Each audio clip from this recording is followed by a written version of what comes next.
지역 화폐 사용의 높아진 편리성과 혜택으로 이용층이 점점 늘어나고 있습니다. 4차 산업혁명으로 위기를 맞은 지역 상권의 회복과 함께 지역 경제 시대 도래에 대한 기대감도 커지고 있는데요. 지역 화폐 결제 시스템에 관련한 다양한 사업을 추진해 지역 경제 활성화에 기여하고 있는 사람이 있습니다.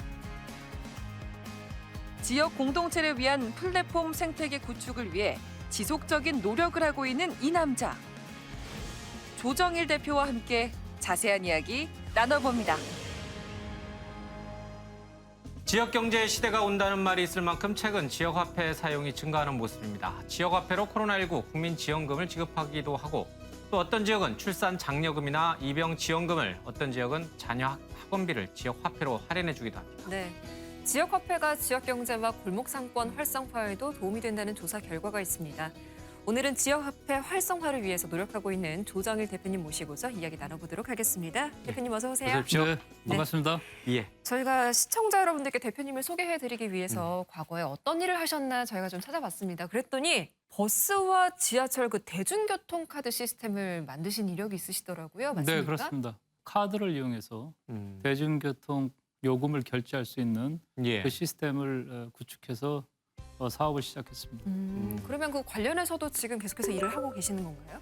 네, 지금은 안 하고 있고요. 저희가 이제 2004년도에 대중교통 카드 사업은 중단하고 예. 저희가 새로운 성장 동력을 찾아서 사업을 변신했습니다. 저희가 이제 그 이후로 발전했던 것이 국가 표준의 국제 표준의 결제 시스템을 저희가 연구를 했고요. 예. 오늘 그 지역화폐도 그런 국제 표준의 예. 결제 시스템을 기반으로 한 사업이라고 보시면 됩니다. 지역화폐가 보통 이제 지류잖아요. 종이로 네, 돼서 이렇게 맞아요. 주는데 그게 네. 그런 건 또 갖고 다니다 분실할 수도 있고 뭐 손상될 수도 있는데 네, 그렇습니다. 그거를 카드 형태로 또 만드는 건가요? 네, 그렇습니다. 지역사랑 상품권이라고 사실 오래전부터 존재했습니다. 예. 근데 오늘의 이제 상품권. 온누리 예. 상품권도 지금 지류로 유통을 예. 하고 있고요. 그러나 이제 유통 비용이 상당히 높습니다. 거의 유통 비용이 한 9.4% 정도 됩니다. 예. 고객이 할인하는데 5% 주고요. 나머지 한 4.4%가 유통 비용으로 5%를 할인해 줬는데도 불구하고 시민들이 선택을 못 받았죠. 그 이유는 유통 구조나 그 사용성이라든가 이런 것들이 되게 불편하게 돼 있었습니다. 그렇겠죠. 그래서 예. 그거를 저희가 국제 표준의 결제 카드 시스템으로 지역사랑 예. 상품권의 유통 구조를 바꾼 거죠. 그래서 이제 그 사용성이 편해지니까 네. 이제 5%의 할인 자체가 시민들한테 크게 상당히 다가왔고 크죠. 예. 그다음에 지역 경제에 그 유통량 발급량이 커지니까 당연히 지역 경제에 도움이 되고 지역 소상공인한테는 지금은 이제 코로나 시대에 거의 생명줄 같은 그런 역할을 하고 있습니다. 아니 결제 시스템에 이제 많은 변화를 좀 이끄신 분 같다는 그런 생각이 드는데 원래 IT 쪽에서 일을 좀 하시는 분이세요? 네, 저는 이제 1985년도에 대우통신종합연구소 컴퓨터연구실에 예. 입사를 해서 컴퓨터를 개발하던 사람입니다. 그래서 컴퓨터를 10년간 개발을 하고 나서 네네. 이제 제가 창업을 하면서 지금은 이제 그게 핀텍 분야라는 건데요.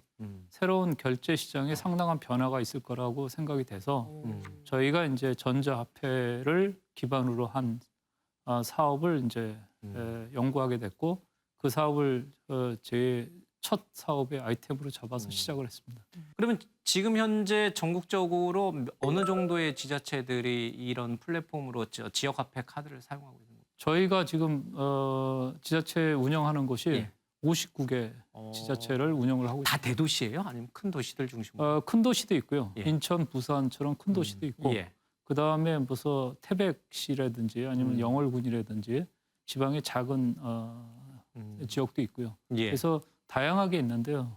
이 지역화폐를 함으로 인해서 지역 커뮤니티 플랫폼이 통해서 지역 주민하고 예. 그다음에 지방 정부하고 소통할 수 있는 플랫폼이 갖춰짐으로 인해서 굉장히 효율적으로 많은 예. 사회적 문제, 지역의 문제를 해결하고 있습니다. 그래서 지역화폐는 지역 커뮤니티 플랫폼을 운영하기 위한 불쏘시개 역할을 가장 기본인 거죠. 기본 역할을 하는 결제가 거고요. 돼야지 뭐가 예, 되니까. 그렇습니다. 예. 그래서 일례로 보면 인천 같은 경우에는 이제 작년에 코로나 때문에 학교를 못 갔었습니까? 예. 그래서 교육청 예산 같은 것들이 이제 500억이 그냥 예. 그 사용되지 않은 상태에서 급식 업체들이 도산 위기에 있었고요. 맞아요. 그다음에 지역 그 또 학부모들은 애들 그런- 매일 밥 챙겨줘야 예, 되니까. 그걸 해야 되는데 이제 급식을 했을 때는 이제 급식으로 예. 해서 해결했었는데 그런 해결하지 못하는 부분도 있었는데 그거를 저희가 이제 급식업체하고 소상공인들하고 급식업체하고 소상공인들이 꾸러미몰을 만들어 가지고 네. 예, 학부모들이 원하는 상품을 꾸러미몰을 통해서 소비되도록 아하. 했기 때문에 예. 그 저희 플랫폼에 인천 시민 학부모가 거의 다 저희가 조사해 보니까 98%가 이미 인천 이응카드 지역화폐 카드를 갖고 있었기 때문에 예. 그분들이 그냥 바로 소비를 해주면서 500억 예산이 그건 2달 안에 싹 다 소비가 됨으로 인해서 지역 급식업체도 살고 학부모들도 만족할 수 있는. 그래서 지역 커뮤니티 플랫폼은 지역 주민의 모든 사회적 문제를 해결할 수 있는 가장 기본이 되는 플랫폼이라고 보시면 됩니다. CBDC 중앙은행 디지털 화폐라고 하는데 뭐 요즘 디지털 화폐 얘기 많이 하잖아요. 네네. 뭐 비트코인도 있고 여러 네네. 가지 이제 가상화폐 얘기도 많이 나오고 있고 그런데 네네.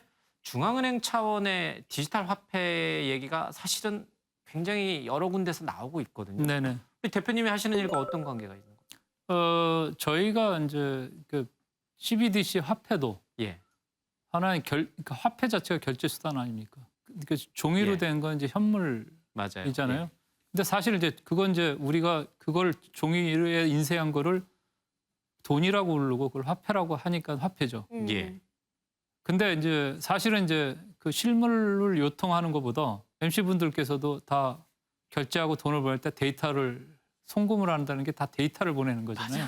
그렇죠. 월급 전자- 받으면, 예, 월급 받으면 숫자가 네, 왔다가 숫자가 왔다 하는 거잖아요. 데이터죠. 예. 그래서 중앙은행에서 그 은행으로 공급되는 통화 자체가 데이터 걸렁이다. 예. 그래서 CBDC 중앙은행이 발급하는 그 데이터가 지금은 유통하는 것 자체가 은행들만 유통의 중심에 있는데 은행 간 향후에는 거래나든지. 예. 향후에는 이게 이제 핀텍 업체든지 다양화될 거거든요. 음. 그러려 그러면 이제 그 데이터의 유통의 안정성이 문제가 되지 않습니까? 보안, 데이터가 위반조가 예. 되니까. 그래서 CBDC를 통해서 중앙은행이 데이터를 보안성이 있는 예. 데이터를 생성해서 데이터를 유통한다는 개념으로 보면 CBDC는 반드시 필요하다라는 음. 거를 일반인들도 쉽게 이해할 수 있을 것 같습니다. 앞으로는 그런 세상이 열릴 것 같아요. 당연히, 지갑에 당연히. 5만 원짜리, 1,000원짜리 안 갖고 다녀도. 아니, 당연히 이제 데이터가 예.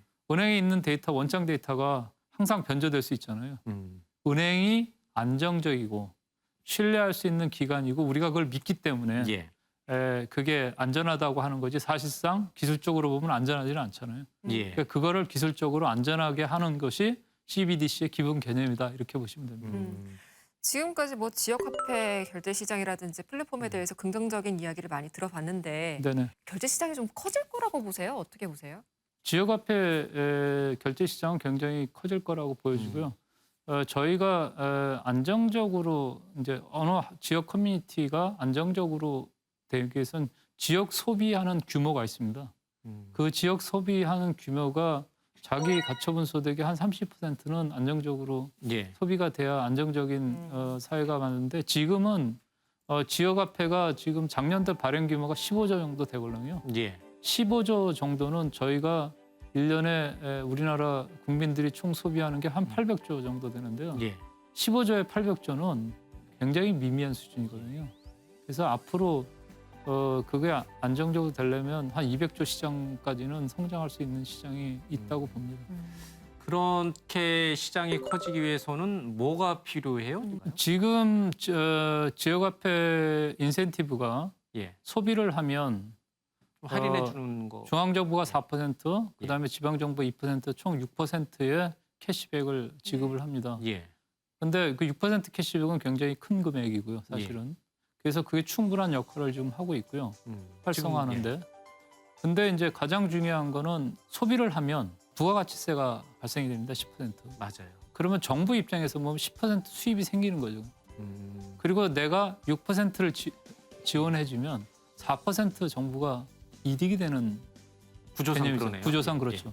그래서 이제 제가 보기에는 이거는 지역경제 소비 측면에서 보면 정부가 지원해 준다는 말은 안 맞지 맞는다. 네, 맞지 않습니다. 부가가치세로 또 그 이상 네, 가져가니까. 그러니까 이거는 서로 상생하는 모델이다. 예. 이렇게 저희는 판단을 하고 있고요. 음. 그래서 한간에 이제 정치인들이 이제 이게 포퓰리즘 아니냐 이런 얘기도 하는데요. 그거는 걷어서 그냥 나눠주는 거면 포퓰리즘의 예. 개는데 사실은 내가 소비한 거에 대해서 일정한 거를 캐시백이나 리턴해 주는 개념이기 때문에 사실은 이거는 포퓰리즘이라고 말하기는 좀 어렵습니다.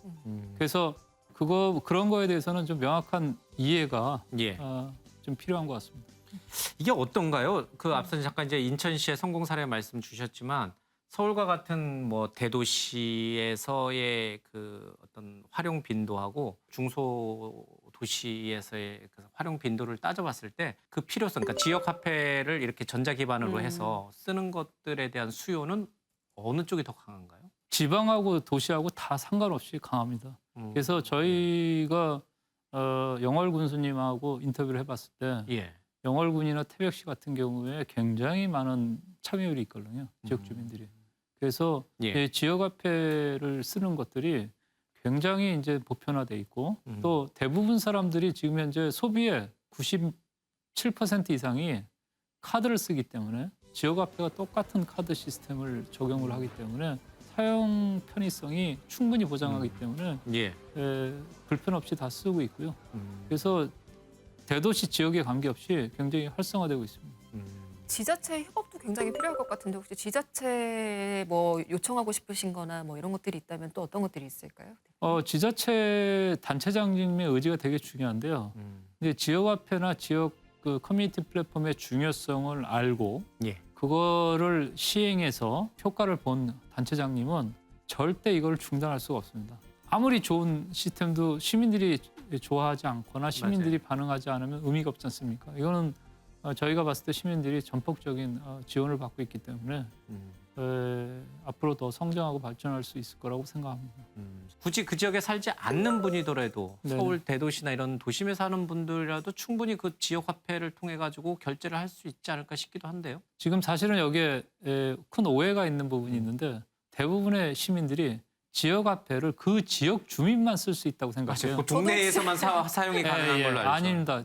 서울에 거주하신 모든 분들이 모든 지역의 지역화폐를 발급받아서 사용할 수 있습니다. 예, 그러니까 이제 이름을 좀 바꾸는 게 좋을 것 같아요. 지역 화폐 맞아요. 말고 뭐 소상공인 사랑 화폐 뭐 이런 식으로. 네네. 예. 그래서 이제 사실은 이제 공식적인 명칭은 지역 사랑 상품권입니다. 예. 그래서 내가 어떤 지역에 가서 갈 때 그 지역의 지역화폐를 통해서 소비를 하면 그 지역의 소상공인들한테 굉장히 도움이 된다는 거를 국민에게도 그렇고. 말씀드리고 싶고요. 그럼 저희는 지역별로 해서 지금 원하는 지역 있으면 그 지역의 앱을 다운받아서 접근을 해야 되는 방법밖에 없는 건가요? 네, 지역화폐 앱이 다 존재합니다. 나날이 참 세상이 빠르게 변하기도 하고 또 굉장히 좀 좋아지고 있다 이런 편리해지고 있다 이런 생각이 좀 듭니다. 좀 화제를 바꿔서요. 우리 네. 회장님은 어떤 분이세요? 우리 어떤 직원들 사이에서도 또 어떤 예. 분인지. 네. 글쎄요, 본인 입으로 말씀하시기 좀 쑥스러우시면 제 입으로 말하기엔 근데 실무형 CEO라고 보시면 되고요. 너무 실무형 CEO는 직원들 입장에서 보면 피곤할 피곤할 수도 있습니다. 예. 너무 잘 알잖아요 직원보다. 피곤할 수도 있지만 또 예. 소통이 원활할 수도 있습니다. 그러니까 소통이 그러니까 뭘 설명 안 해도 되니까요. 함께 오신 회장한테 보고할 때 더 막 구체적으로 그리고 설명할 뭐 필요가 구체적으로 없으니까. 자료를 예. 자료 만드는데 어려운 시간을 쓸 필요는 그건 없으니까 장점이고요. 그냥 그러니까 엔지니어 출신 CEO 분들이 있는 회사는 이제 그런 장점이 또 있긴 있더라고요. 네네 그렇습니다. 항상 최고, 항상 1등. 그래서 뭐 진짜 지금의 뭐 삼성전자라든지 아니면 글로벌 뭐 구글이라든지 이런 큰 IT 기업으로 성장해 나가시기를 꿈꾸시는 건가요? 아니면 글쎄 목표가. 저 개인적으로는 이제 기업의 사회적 역할에 대해서 굉장히 관심을 많이 갖고 있고요.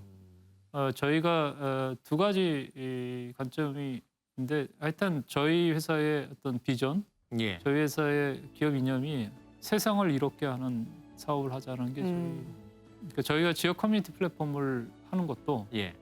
이게 지역사회에 굉장히 도움이 되기 때문에 하는 거거든요. 그래서 저희가 투자하고 운영을 하는 거고 그래서 이제 뭐냐면 지역 커뮤니티 플랫폼이 저희가 작년 10월까지 이게 적자였습니다. 그러니까 왜냐하면 투자 대비 어느 정도 볼륨이 되지 않으면 예. 이게 수익 구조가 나지 않는 구조여서 음. 그래서 작년 10월에 저희가 턴어라운드로 시작을 했고요. 음. 그래서 이제 그런 걸 통해서 지역 경제 소상공인들을 도우면서 또 저희가 수익을 창출할 수 있는 모델을 만드는 거고요. 야.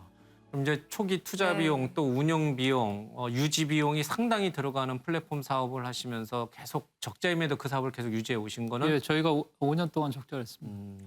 앞으로 어떤 또 방향성을 좀 가지고 계시는지 그 점에 대해서도 궁금합니다. 그 IT 기술은 굉장히 변화가 심하고 있고 또 저희가 IT 기술이 세상을 변화시킨다는 확신을 갖고 있기 때문에 예. 저희가 지금 한 5가지 플랫폼을 준비를 하고 있습니다. 그러니까 블록체인, 뭐 헬스케어, 뭐 모빌리티, 예. 그다음에 데이터 플랫폼 이런 것들을 준비하는데 그 플랫폼을 지역 커뮤니티 플랫폼에 다 녹여서 그 기반의 다양한 서비스를 지역 주민들한테 제공함으로 해서 지역 주민들이 지역 커뮤니티에 필요한 모든 서비스가 저희 플랫폼을 통해서 제공하는 것들이 저희 목표로 해서 지금 잘 하고 있습니다. 코로나19로 우리 지역 상권이 많이 어렵습니다. 이런 플랫폼이 안착이 된다면 조금 희망적인 그런 세상이 열리지 않을까 싶습니다. 네. 자, 오늘 대표님의 말씀 여기까지 듣도록 하겠습니다. 고맙습니다. 네, 고맙습니다. 감사합니다.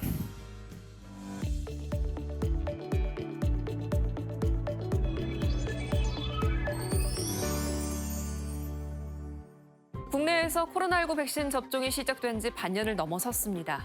그동안 이상 반응 의심 신고 건수가 20만 건 정도로 총 누적 접종 건과 비교를 해보면 0.4% 정도로 나타났는데요. 오늘 생활플러스는 코로나19 예방접종 피해와 관련해서 국가 보상제도가 어떤 것들이 있는지 알려드리도록 하겠습니다. 먼저 백신 접종 후 나타나는 이상 반응으로는 접종 부위의 부기, 통증 등의 증상이나 두통과 발열과 같은 전신 반응이 있습니다. 대부분 2, 3일 이내에 사라지지만요. 증상이 계속되거나 점점 심해진다면 바로 병원에 방문해야 합니다. 이상 반응에 대해서 신청 가능한 보상 종류를 함께 보실까요? 진료비와 간병비, 장애인과 사망 일시 보상금, 그리고 장례비가 있는데요. 올해 코로나19 예방접종에 한해서 신청 기준이 완화되었기 때문에 적은 금액의 치료비도 신청할 수가 있습니다. 이 피해 보상을 신청하려면 예방접종 이상 반응이 시작된 날부터 5년 이내에 필요한 서류를 준비하신 뒤 이 관할 보건소에 방문 신청하시면 됩니다. 보상 항목에 따라서 신청서 외에도 또 필요한 서류가 다르기 때문에 사전에 확인을 하시는 게 좋겠습니다. 피해 보상을 신청하고 나면 기초조사와 인과성 평가 등을 거쳐서 신청일 120일 이내에 보상 여부가 결정되는데요. 인과성 근거가 불충분해서 보상에서 제외된 중증 환자의 경우라면 예방접종 후에 발생한 진료비에 대해서 최대 1,000만 원까지 지원이 된다니까요. 참고하시기 바랍니다. 코로나19 백신 이상 반응 때문에 불안감 크실 겁니다. 국가로부터 안전을 보장받고 또 국민 모두가 안심하고 예방접종을 받을 수 있었으면 좋겠네요. 지금까지 생활플러스였습니다.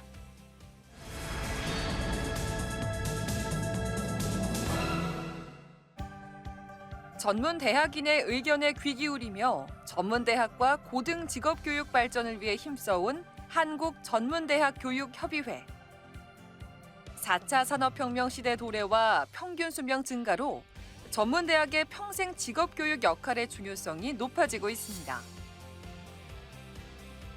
하지만 전문대학의 재정 여건 악화와 지속적인 학령 인구 감소에 따라 어려움을 겪고 있는데요. 급변하는 사회 구조에 발맞춘 교육 혁신으로 전문 인력을 양성하기 위해 어떤 노력을 해야 할까요? 남성희 한국전문대학 교육협의회 회장과 함께 자세한 이야기 나눠봅니다.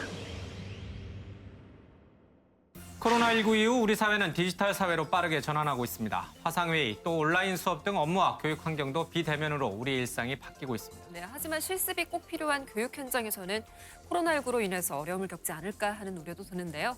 오늘은 한국전문대학교육협의회 남성희 회장님과 함께 코로나19로 바뀐 교육 현장의 변화에 대해서 이야기 나눠보도록 하겠습니다. 회장님 어서 오세요. 네, 안녕하십니까?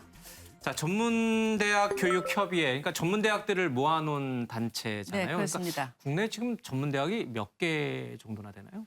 전국에 133개 전문대학이 지금 있고요. 예. 저희 전문대학 교육협의회는 이런 전문대학들이 직업교육기관으로서 경쟁력을 강화하고 또 발전하기 위해서 모든 대학들이 같이 힘을 합치고 연구 조정하고 또 서로 협력하면서 우리 그 경쟁력 강화를 위해서 노력하고 있는 단체인데요. 교육부 예. 산하기관입니다. 예, 그럼. 네.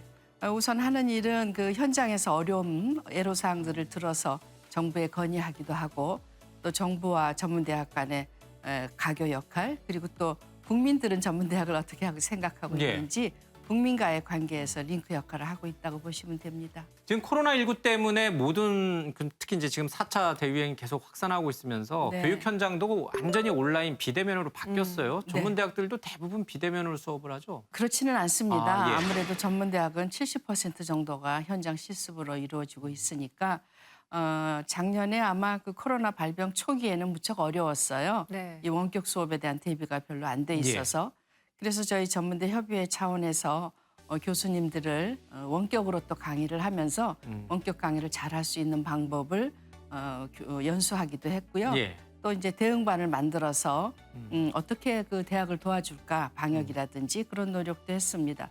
가장 시급했던 것은 국가고시라든지 예. 이런 현장 실습이 몇 시간 이상 해야 시험을 볼 수 있는 자격을 준다든가 이런 맞아요. 것들이 있어요. 네. 예. 그런 것들을 정부에 건의해서 학교 안에서 실습을 하도록 하거나 예. 또는 실습 시간을 줄이는 일에도 주력을 했습니다. 그런데 이제 올해는 또 2학기 벌써 시작을 하고 있지 않습니까? 그래서 아마 정부의 방역 지침을 따르면서 주로 대면 수업 위주로 갈까 하고 있는데요. 예. 아무래도 저학년보다는 졸업을 앞둔 고학년 그리고 이론보다는 실습 위주로 가고 있고 예. 또 이제 각 대학의 코로나 백신 접종 상황을 보고 자율적으로 이제 확대해 나가도록 하고 있기는 합니다만은 그래도 저희가 정부하고 같이 뭐라 그럴까 24시간 콜센터를 운영하면서 대응을 하도록 노력하고 있고요. 그리고 이제 특별히 이 현장 실습을 작년에 어려움을 겪었기 때문에 올해는 18개 산업 분야 ISC라고 하는데 인더스트리얼 스킬스 카운슬에서 네. 하는 그 가상 현장 실습실을 구축하려고 노력을 하고 있습니다. 예. 일반 대학을 졸업하신 분들이 거꾸로. 지금 거꾸로 그러니까 네. 전문대를 다시 가시는 분들도 굉장히 많은 그렇습니다. 추세인 것 같더라고요. 네, 그래서 교육적으로 용어가 새로 생겼는데 네. 유턴 입학이라고 합니다. 유턴 아, 입학. 네, 네. 유턴. 예. 그래서 아마 전국 전문대학에 유턴 입학생들이 한 10% 정도 차지하고 있지 않을까 그렇게 생각이 됩니다. 그리고 또 뭐 네. 젊은 학생들도 전문대를 많이 찾습니다만 네. 요즘에는 나이 드신 분들도 전문대학교를 굉장히 다시 또 들어가서 공부를 하신다고 얘기를 들었어요. 네, 그 수치가 좀 그렇습니다. 어느 정도로 나타납니까? 전문대학에 다시 오시는 분들이 이제 25살 이상 성인 학습자라고도 할 수 있고요. 예. 또는 직장을 가지고 있으면서 이직을 생각하고 계시는 분, 그리고 요즘은 뭐 100세 시대라고 하지 않습니까? 예. 정년을 하고 이제 새로운 인생 2모작, 3모작을 준비하시는 분들이 전문대학을 찾고 있죠. 예. 그래서 기존의 자신의 전공보다 좀 더 다른 분야의 현장을 느끼고자 하시는 분 또는 이제 취미 생활이나 또 삶에 활력을 넣어주는 그런 분야를 공부하고 싶어서 오시는 분들이 많아서 전문대학이 실로 평생교육기관으로서 자리매김하고 있습니다. 실제로 수치상으로 봐도 네. 그런 유턴 또는 만학도의 비율이 굉장히 지금 늘어나고 있는 거죠. 그렇습니다. 차츰 증가하고 있어요. 뭐 성인 학습자 역시 10%를 상회하고 있다고 보면 되겠습니다. 예. 그렇지만 이렇게 뭐 유턴하는 학생들도 있고 만학도도 늘어나고 있지만 사실 요즘 우리나라뿐만 아니라 전 세계 마찬가지인데 뭐 저출산 고령화 때문에 학령 인구가 줄다 보니까 네. 대학 자체를 들어가는 인원이 그렇게 많지가 않아요. 그러다 보니까 재정적으로도 사실은 좀 많이 열악해지는 경우가 일반적이거든요. 지금 네. 뭐 지방대학들 또 어렵죠. 4년제 대학들도 마찬가지고요. 네. 어느 정도 심각합니까, 전문대학?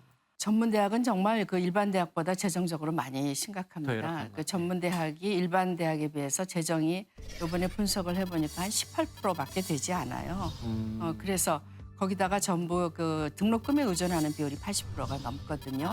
그런데다가 2주기 기본 역량 진단 때까지 저희 전문대학은 정부 시책에 따라서 학생 수를 많이 줄였습니다. 예. 거의 이제 27% 정도, 6만 명 정도를 줄였어요. 예. 그러다 보니까 등록금 수입이 또 현저히 떨어지고 있고요. 네. 그다음에 지금 그 등록금이 동결된 것이 13년째고 입학금도 폐지됐는데 일반 대학보다 그렇게 현저하게 그 재정이 열악한 전문 대학을 동일하게 등록금을 이제 그 동결시키고. 동결한 것은 좀 재정에 많이 치명적인 결과를 갖고 오게 됐습니다. 또한 그 정부 재정도 살펴보면 저희 전문대학에 지원하는 정부 그 재정이 국가 장학금을 제외하고는 서울의 가장 큰 국립대학교의 3분의 1 수준이거든요. 그것을 가지고 133개 전문대학에 나눠준다고 하면 저희는 참 재정적으로는 어렵다고 볼 수 있습니다. 재정 문제는 네. 그렇게 학생 등록금 의존 비중이 80%나 되면 네. 학생이 줄면 정말 그 학교가 문을 닫아야 될 정도로 직격탄이거든요. 이건 그렇습니다. 국가 재정에서 좀 도와줄 방법이 없나요? 그래서 저희가 생각하고 있는 예. 게요. 사실 직업이라는 것은 단순히 한 사람의 일자리가 아니라 그 나라의 성장 동력이 되고 예. 국가적인 시스템이라고 저는 봐요. 네. 예. 그러니까 국가적인 차원에서 앞으로 10년 동안은 어떤 산업을 또 이런 지역에서는 어떤 그 성장 동력을 이런 이제 아주 치밀한 기준 하에 인력을 양성한다는 취지를 가지고 전문대학을 도와주면 좋겠는데 그렇게 하려고 하면 요즘 그 초등생, 예. 초중등처럼 이제 국가 재정의 일부를 이제 교부금법으로 예. 그러니까 고등직업교육 교부금법 제도를 좀 만들었으면 좋겠다 하는 생각을 갖고 있습니다. 그러나 아무래도 법제화하려면 좀 시간이 걸리니까 예. 얼마 전에 그 유치원법처럼 이제 한시적인 특별 회계로 전문대학의 그 직업교육을 좀 재정 지원을 하는 방법 그게 가장 시급하고요. 또 방금 말씀드렸듯이 학력 인구가 줄어드니까 성인 학습자들이 많이 오는데 그들을 위해서 그들이 사실 월급 받아서 가족을 챙기면서 등록금까지 내기는 어렵지 않습니까? 예. 그래서 성인 학습자를 위한 평생 직업교육 장학금 제도라든지 그런 것들을 마련해주면 전문대학에 숨통을 틀 수 있는데요.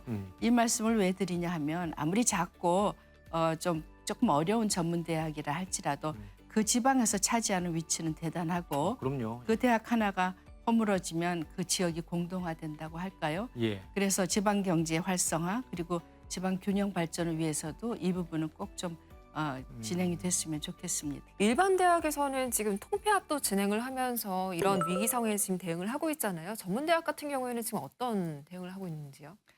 전문대학은 이제 4차 산업혁명 시대에는 역시 미래를 예측하고 인재를 개발하는 것이 가장 중요한 예. 일이기 때문에 네. 이제 학력보다는 능력 위주로 저희가 커리큘럼을 짜고 있고요. 그러다 보니까 이제 학력 인구 위주로만 학생을 받을 게 아니라 가장 전공에 아주 하나밖에 없는 전공. 그러니까 사회 곳곳에 이런 직업이 있었나? 그런 것들을 자꾸 찾아내서 개발하는 건데요. 예를 들면 뭐 전에는 만화가 이게 직업이었나 그랬지만 예. 요즘은 만화, 특히 또 웹툰 이것이 굉장히 이제 퍼져 있듯이 그런 이제 특성화된 그러니까 온리 원이 아닌 유니크 원 네. 아주 예. 특별한 하나를 개설하는 그런 작전을 펴고 있고요. 두 번째로는 그런 만큼 성인 학습자들을 많이 그 지역 산업과 기반돼서 연계돼서 예. 그쪽에 필요한 인력들을 수급하는 성인 학습자들을 위한 그런 과정을 준비하고 있고 마지막으로 유학생 유치에 또 역시 노력을 하고 있습니다. 해외 유학생. 그러나 이제 유학생을 보면 일반 대학에 오는 유학생들은 주로 학문을 위해서 이제 오는데요. 예. 이거는 이제 정부에도 하고 싶은 말인데 전문대학에 오는 유학생들을 위해서는 일도 하면서 약간 숙련된 고급 인력으로서 공부도 할 수 있게 예. 그런 비자를 좀 다양화했으면 좋겠다 그런 생각을 가지고 있습니다. 반대로 거꾸로 얘기하면 전문대학들한테도 좀 해야 될 말씀이 있으실 것 같아요. 물론 이제 전문대학을 위해서 네. 주로 역할을 하시지만 네. 또 필요한 부분은 또 요구를 할 수 있는 자리잖아요. 예. 네, 그렇습니다. 저희가 가장 중요한 거는 직업이라는 것은 한 사람이 태어나서 죽을 때까지 자신의 삶을 이어갈 수 있게 하는 그런 재원을 마련하는 것도 중요하지만 그 직업을 통해서 어떻게 사회에 기여하는가도 참 중요한 면이라고 저는 생각을 해서 네. 전문대학은 이제 4차 산업혁명 시대에 혁신할 필요가 있다. 예. 앞으로 2025년까지 약 그 신기술 또는 신기술 분야의 그 인력이 한 16만 명이 필요하다고 합니다. 그러면 재빠르게 어떤 그 혁신을 좀 취해야 되지 않을까 싶은데요.